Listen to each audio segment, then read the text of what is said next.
Hey everyone, welcome back to Elaine is reading. I'm just gonna make these things like so simple. Elaine is watching, Elaine is reading.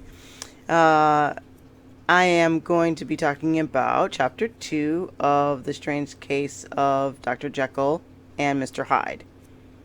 Chapter 2 is. I have a lot to say about this one. I had a lot to say about the first 9 pages. This chapter is maybe 11 pages. I didn't count exactly, but it's the chapters are about like similar lengths except for the very last one. This there's a lot happening in here. First of all, though, let me just thank everybody who took an interest in this series. I really appreciate it. I know like time is incredibly valuable for everybody, and it's just cool if anyone is taking any time out of their very busy day, busy schedule to listen to stuff or watch things. I know it's rough on a lot of people, so thank you for taking an interest. I'll try to make these consumable in a decent amount of time. I tend to ramble, but I think my rambling is kind of a good quality because weird stuff tends to come out of it. But I realize like an hour plus is a bit. So if I think it needs to be cut, I'll consider cutting it, but maybe I'll just make things into like 2 parts so that they're, each part is shorter. Um, I'll think about it. I'll see how it goes or how it comes out and what the length is. So thank you in advance, and thanks for continuing to take an interest in what I'm reading and what I'm watching. That said, let's get into chapter 2 of this amazing book. So, chapter 2 is called The Search for Mr. Hyde, and we are picking up after the opening where Utterson and Enfield have just finished gossiping their pants off in the park about this door, and we get our first introduction to who Mr. Hyde is. Again, we still don't know the name of Jekyll, Henry Jekyll, at all. He has not been mentioned yet in the story. We get his first mention here in chapter 2.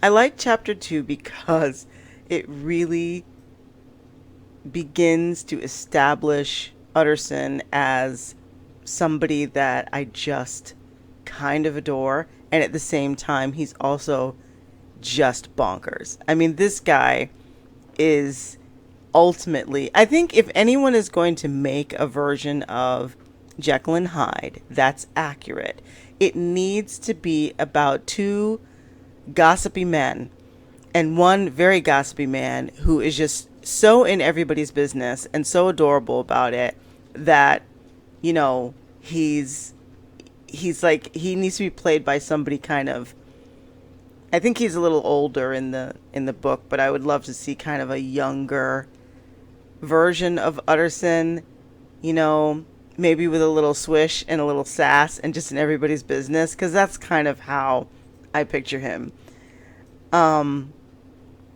After he goes home from the park, after meeting with Enfield and being really intrigued about why Hyde has a key to this door where his friend lives, he just gets downright obsessed. Let's just call it what it is.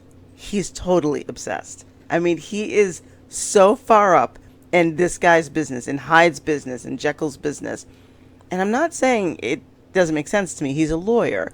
So, and he's not a bad lawyer. He's not like, he doesn't come across as a shady lawyer. But like, as a lawyer, as someone who, is responsible for paying attention to his client's business and kind of really paying attention to detail and knowing where things might be a little shady or might be a little off, I would understand that he has a natural kind of curiosity about things, and that kind of makes him kind of go dive into stuff. I get all that. But this gets a little crazy. I mean, let's examine this. So he goes home, and the first thing he does, instead of reading a book and going to bed, he goes into his safe and he pulls out this document. And it's Dr. Jekyll's will. And it's literally the first time you hear his name. It just says he opens his safe, took from the most private part of it a document endorsed on the envelope as Dr. Jekyll's will, and sat down with a clouded brow to study its contents. And we get this impression that he did not approve of this will, okay? He said he took charge of it now that it was made, but had refused to lend the least assistance in the making of it. He did not want to be involved in the drawing up of this will. He holds it because he's Dr. Jekyll's lawyer, but he's just like, no, just no. He does not approve. So we also get some information. It says Henry Jekyll, I'll just read to you what it says. It says, he refused to lend the least assistance in the making of it.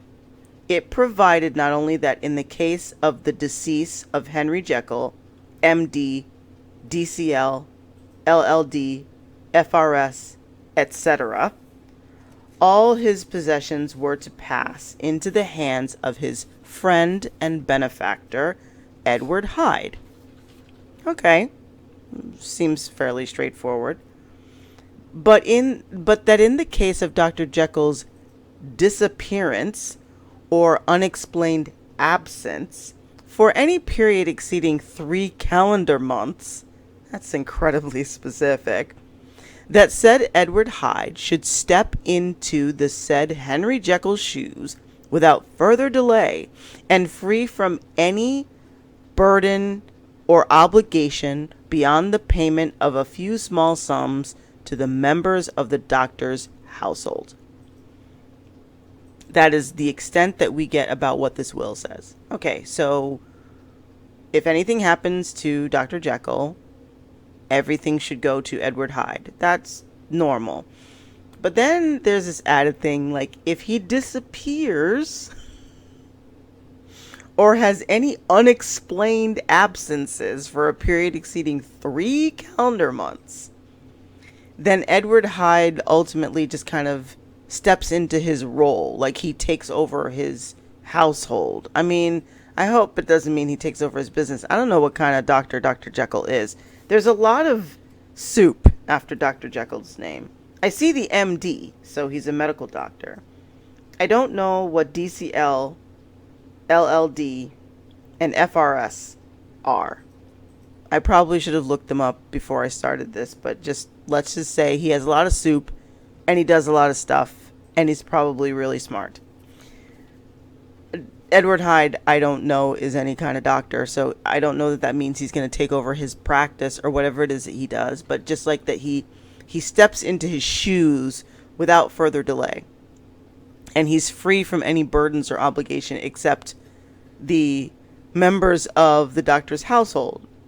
And when he says a payment of a few small sums, this was something that actually was a little bit of a bone of contention with me when I finished this. Like, when you're a servant in a household, like many servants are servants in households for generations sometimes, that's like your livelihood. That's like, so what happens when he says a few small sums to the members of the doctor's household? Does he mean that he'll just pay them and they have to go find work elsewhere? Or are they retained by him or something? Like, what happens to these people, these loyal people who are working for Dr. Jekyll all this time?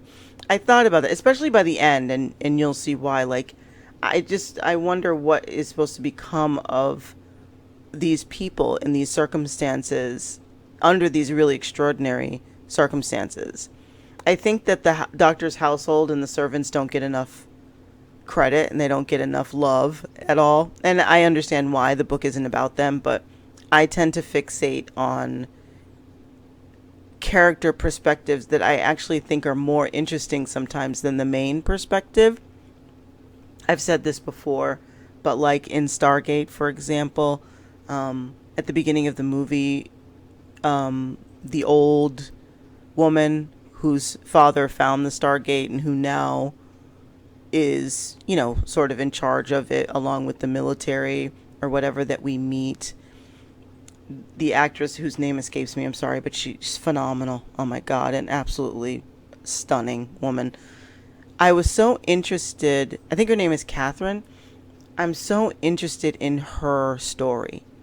When I first saw Stargate, I was so interested when she meets Daniel at his lecture and she kind of is really taken in by him and his enthusiasm for who built the pyramids and all that. And she makes him this offer. She's like, you don't have, you've just been fired, you've just been evicted, come with me or whatever. I thought her character was so interesting.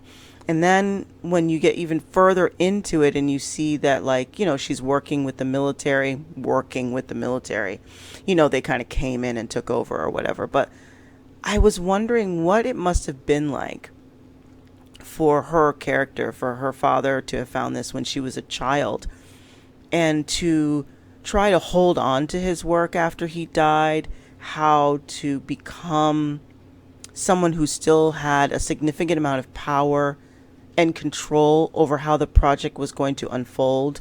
Her needing, either she needed the help or the backing of the military to continue this, or if the military came in and just took this project from her and just kind of keeps her on as a whatever.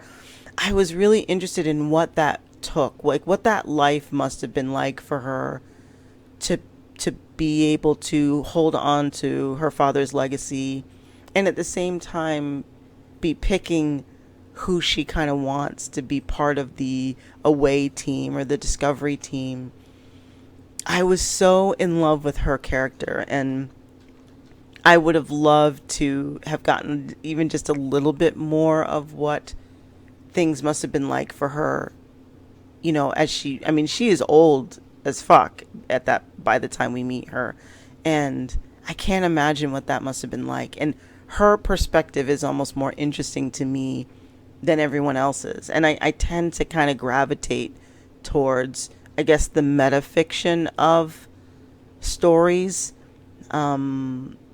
This was the case also for me with Jane Eyre. I was so interested in the wife in the attic. I just wondered how wild that must be to have her perspective. And there was a book written from her perspective, and that was something that I instantly gravitated towards. These other characters. I once wrote a short story in college, a really well-written short story, I should add. I have no shame in saying that it was good. Written from the perspective of the guy whose responsibility it was to draw the mark on the piece of paper in the short story The Lottery, where, like, you pick the paper to determine how the crops are going to grow or whatever in that village. The person that picks the paper, and then they get stoned to death at the end. I wrote an entire short story. It wasn't even that short. It wasn't quite novella, but it was maybe like a good 20 pages just about the perspective of the guy whose job it was to draw that mark on that little piece of paper, and like what that was like for him, knowing what, whoever picked that, what that would mean, and who he was in the village, and how he went about his whole day before he sat down at that desk and drew that, mark on the paper. It just kind of fascinates me, these little bits and pieces of these people that maybe have one or two lines of description or something in a story, and it's like, it stands out somehow. Similarly, there's a character in here that's not Utterson that I just wish somebody would make a movie or something about this person's perspective in this book, because to me, this person's perspective would be absolutely terrifying. And I think they probably tried to attempt to give the house people, the servants, the help, whatever you want to call them, a perspective in Mary Riley. But they sort of ruined it by making it this like twisted BDSM weird. I don't know what the hell. I can't even remember that movie very well, but her being her being a servant and being in love with this guy. But the perspective of the servants in any story, I think, is well worth getting into, because the servants see everything, hear everything, know everything, and they have the most to lose. Let's be honest. They have the most that they want to protect, and they have the most that they're going to lose, and they are paying attention to everything. They know everything going on, and that mystery from the perspective of just the servants, I would love to see someone do that. If you're going to do Jekyll and Hyde and you're going to screw it up and leave things out, at least tell the story that's like the most interesting mystery of it all, which is, if you are a servant in the household of Dr. Jekyll, what the ever-loving fuck is going on? And that must be fascinating and scary and confusing.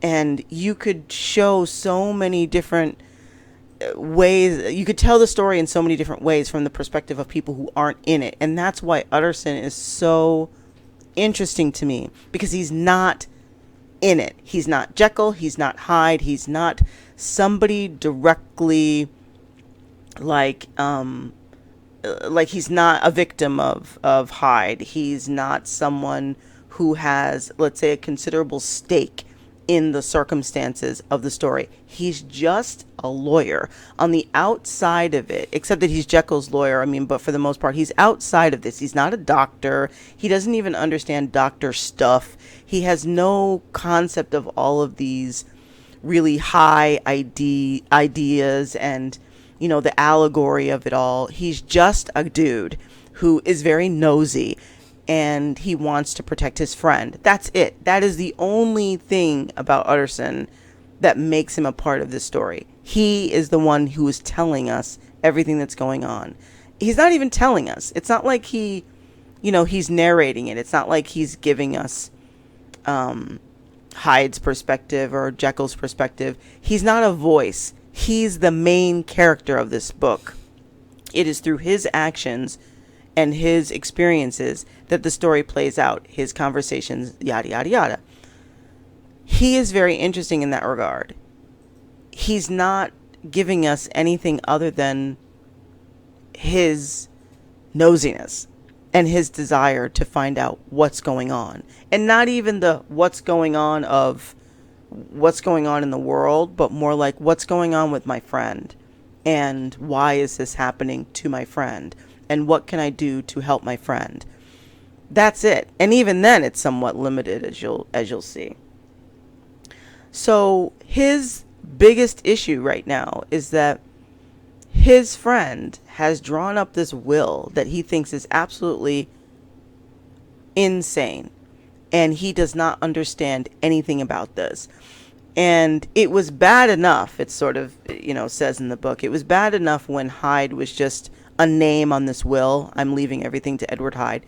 And he didn't know who the person was, and it was just a name, and he couldn't understand why Henry would be leaving leaving all this to this guy. But it's now worse now that he's heard Enfield's story about the type of person Hyde is. Now he's like, oh my God, right? It's one thing for it just to be some nameless, faceless figure, not nameless, but sort of like just a name on a page that he doesn't know, and that's a little suspicious and strange. But now he's heard all about basically Satan, and he's like, okay, what in the world has my friend gotten involved in? This clearly has to absolutely be blackmail, because why else would this well-respected guy, my client, my friend, leave a will like this and leave all of his stuff to this detestable, disgusting, immoral, satanic dwarf? Like, who does that? So you can get his concern. I don't think there's anything wrong with him being as concerned as he is. That makes sense to me. I'm not like, what is up with this dude? no, he's a lawyer and this is his friend, and this will doesn't make any sense, especially this whole disappearance and unexplained absence for more than 3 months thing. That's just weird and very specific. So I get that. So he pulls out this will and he revisits it and he's like, no, no, no, no. This is even weirder than when I first got this thing. This is not okay. So what I love about Utterson and what makes him totally just ridiculous is that instead of like immediately going to see Jekyll, he goes to see his other friend. Like this guy, this is what I'm saying. Someone needs to make this with like Lanyon as this like completely sassy, dude who's just like, you know what, let me go talk to a few people about this before I go talk to Henry, because why would we want to go directly to the person involved? That would be ridiculous. So this is already, 10 o'clock or something at night. It's late. And he's decided to go see another friend of theirs, a mutual friend, Dr. Lanyon. Dr. Lanyon becomes a very important part of this story, even though we don't hear from him much. But what we do hear from him is absolutely crucial. He is another one of those perspectives that makes this story what it is. Without Dr. Lanyon, we wouldn't have one of the most horrendously terrifying parts of this book. But initially, Dr. Lanyon is just another friend of theirs. So he goes over to Dr. Lanyon's house, and he's like, if anyone's going to know what's going on with Henry, it's going to be, Dr. Lanyon. So he gets there, and we get this wonderful description of Dr. Lanyon, which, he's hearty, healthy, dapper, red-faced gentleman, and with a shock of hair that's prematurely white and a boisterous and decided manner. And you have a very clear indication of who this person is.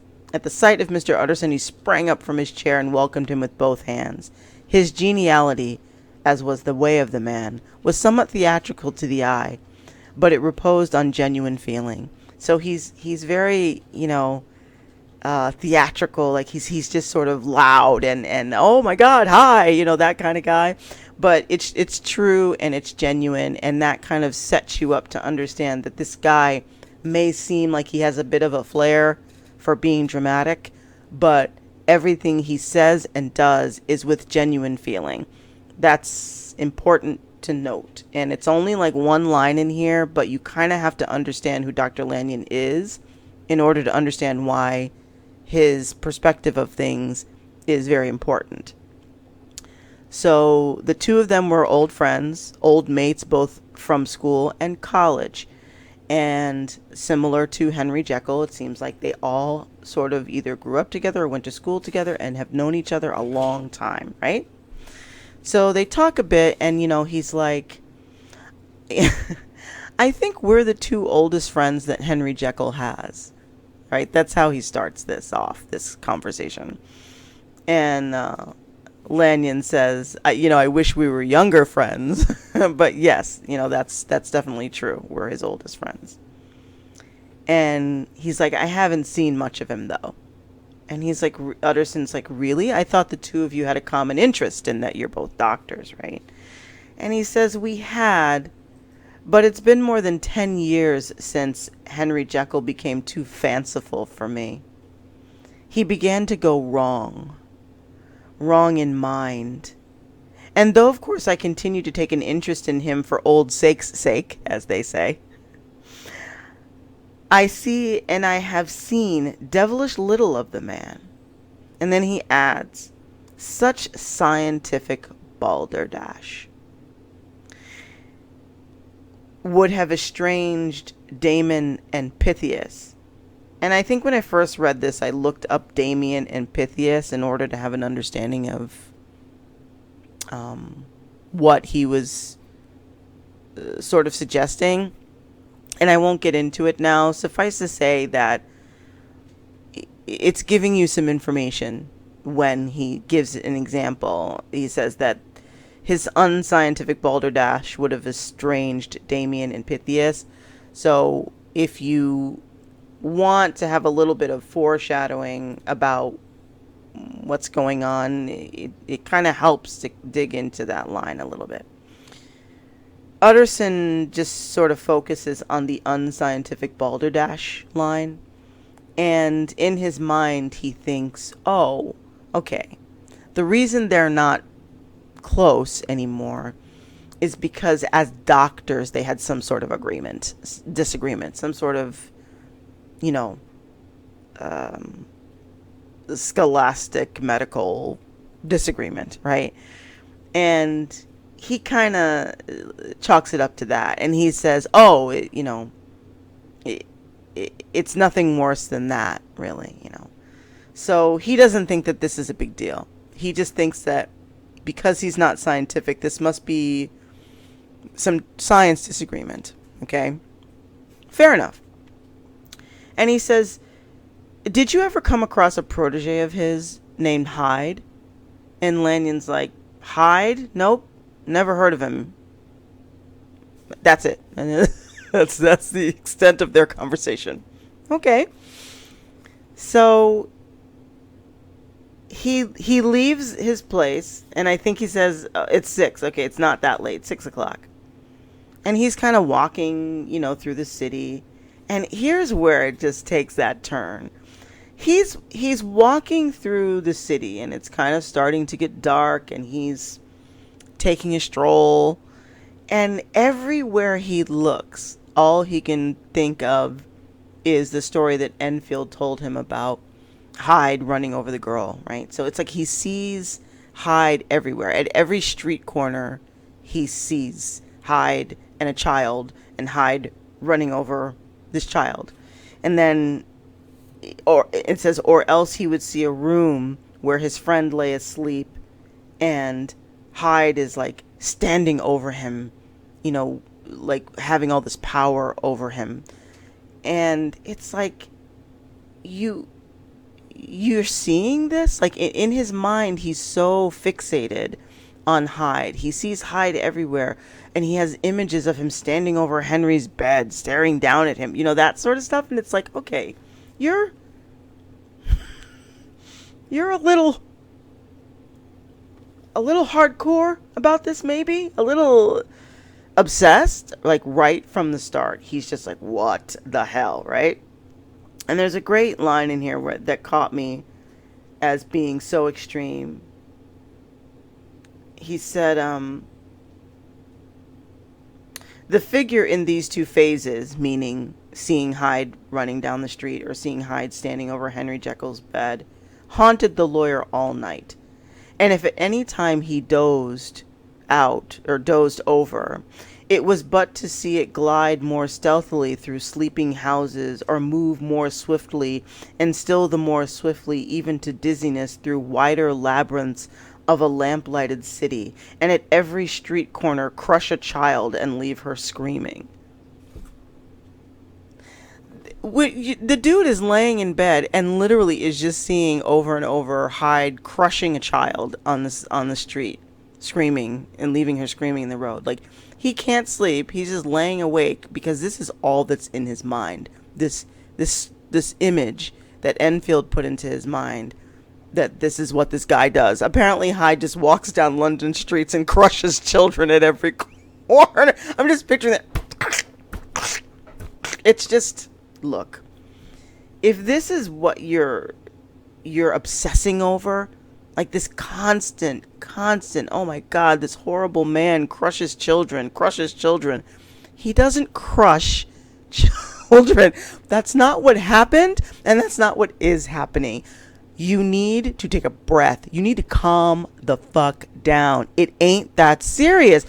Utterson has turned this into this nightmarish recollection, this obsessive, like repeating of the most, the worst version of that story that he could possibly imagine, where literally he's at every street corner crush a child and leave her screaming. Is that what he is? Is that what Hyde does now in your mind? You don't even know this guy. I swear to God. So then he decides the biggest problem here is that he can't get a visual of this man's face. And he kind of says in this sort of wonderful way, he says, if he could but once set eyes on him, he thought the mystery would lighten, and perhaps roll altogether away, as was the habit of mysterious things when well examined. I get this. As someone with extreme anxiety and extreme paranoia, I understand what it means to ruminate on something so much, right? The worst case scenario all the time, and it just plays on a loop, right? And the more you kind of take it apart and analyze it and really try to look at it in a logical way, sometimes it can lose some of that nightmarish aspect if you take it apart and you calmly look at it and you get a glimpse of it. Like, the anxiety comes from the not knowing what's coming, right? But if you work out what's coming and you work out what's happening, and this is my case specifically with social anxiety, if I'm going somewhere I haven't been, what I used to do is I would drive to the location a day beforehand, and I would, familiarize myself with the drive, with the location. If it was like an open building, I would go inside and look around and get a feel for what I was going to be stepping into the following day, so that I could get that out of my head, that at least that bit of the mystery and the what's going to happen when I get there and where am I going and what am I going to do. And that helped a lot with my anxiety going forward. Like, I felt like I could drive there confidently without thinking too much about it. I knew where I was going to go when I got to the building. And it's funny because now that I'm saying that, I used to do that. I did that when I was going into middle school, and when I was going into high school. The middle school was so much larger than the elementary school, and we would get our schedules pretty early during the summer, and it had our information, like where our homeroom was and our locker number. And I remember going to the middle school in the summer and going inside and seeing where my locker was, seeing where my homeroom was going to be, walking down the halls, because that fear of that first day of school and not knowing and getting lost and not knowing where my locker was and all that stuff, I wanted to completely wipe that out of my mind. So I took myself there and I walked around the school, and I think I took a friend and I went just to look around and be inside, and it helped so much, right? So I understand this line specifically, that everything that's happening in his mind, he just needs to, if he could eliminate some of the mystery, including who the hell is Mr. Hyde and like what does he look like, the image that Enfield left him with, which is no image at all, right? It's just a feeling, is so horrific. It still stays with you, even going into this next chapter. Your impression of Hyde is based on what Enfield said about him, which is he's Satan, but that he's like, he describes this feeling that everybody can kind of understand and feel. It's a familiar kind of feeling, this like loathing and hatred, right? These are words that and that you understand the feeling of. And I think all of that combined has got Utterson just, his brain is exploding with anxiety and fear. I understand that. I do not hold that against him at all. I think he's absolutely obsessed. But the more I started sort of pulling it apart, the more I saw this as like a deep anxiety and a deep paranoia and deep fear that he's trying to alleviate by just getting information, including going to Lanyon. Maybe Lanyon knows this guy. Maybe Lanyon can explain it. And then he's like, if I could just know what this guy looks like, if I could just get an image in his mind, right?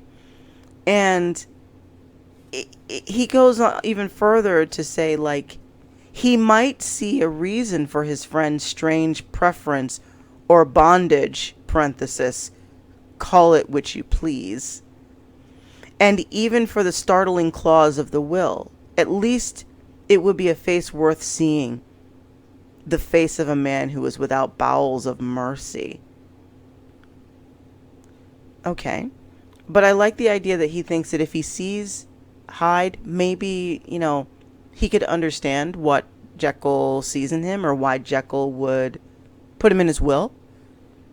I get that too. Like, look, maybe this dude isn't as bad as all that. Maybe Enfield is just a little over emotional about it, or just he was reacting to what happened to the girl, which, if you had seen it, is probably pretty horrific. Maybe if I see him and meet him myself, I won't feel the same way. I get that too. So he says, he goes out and decides to look for this dude. This is why the chapter is called The Search for Mr. Hyde.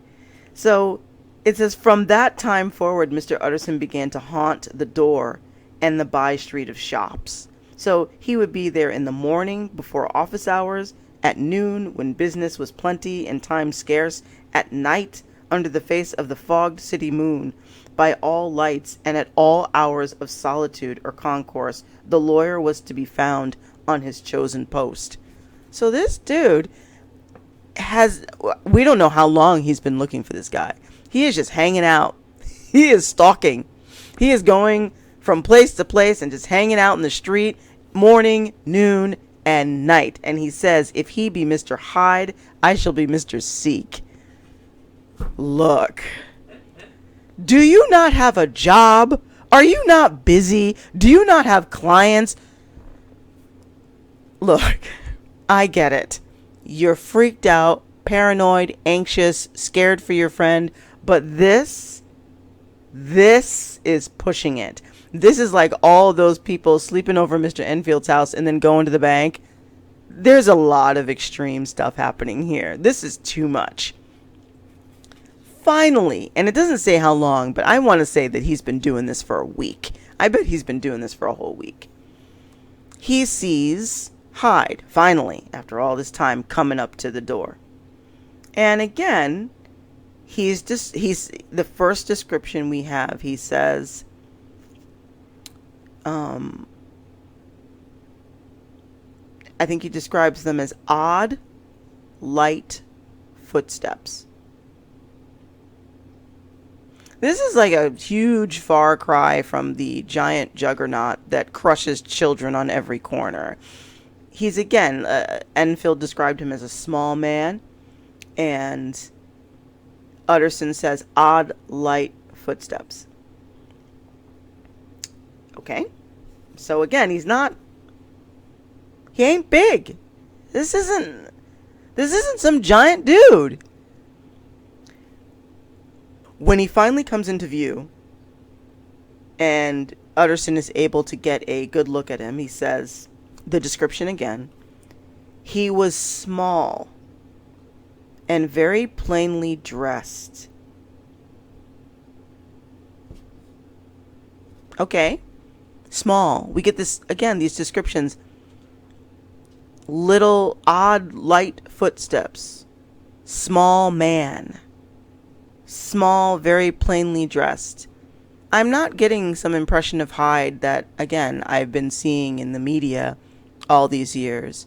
I've never seen a small man with light footsteps, and yet, remember, he's a juggernaut who crushes children. That contradiction is so glaring to me and gives me such pause right there all the time, because the description of him, the emotional descriptions of Hyde are huge. Hyde himself is very small. So the reactions that people are having over this tiny dude are incredibly, incredibly overblown. And in my mind, that means those are internal feelings, not external feelings. The only time you see people raving like lunatics about a person that they don't know, it's because they're projecting. they're projecting something in themselves that they see in this person, and they are ranting crazily about it. Most times when you see someone you don't know, you're just like, fuck that person, right? You're just like, that person sucks, I hate them. When people are ranting and seethe posting online about this person did this and this and this and this, and they're going on and on and on and on with these like big words and big descriptions, it's almost 100% people pulling something out of themselves because that thing was triggered by that person's presence. And that means that whatever that trigger is has to do with that person specifically. So as far as I'm concerned right now, everybody who's ever encountered Hyde or seen Hyde is talking about themselves. When they see this dude, he triggers them. He reminds them of something in themselves that they cannot abide. There is no physical description of Hyde that makes any sense, or that like can correspond at all to the level of emotion that these people are putting into what they're saying about him. They're literally saying he's Satan. I don't know how you can determine that a person is Satan unless you know Satan personally, unless you're well acquainted with Satan himself. As far as I'm concerned, all of these feelings that they feel are coming from inside of them. The call is coming from inside the house.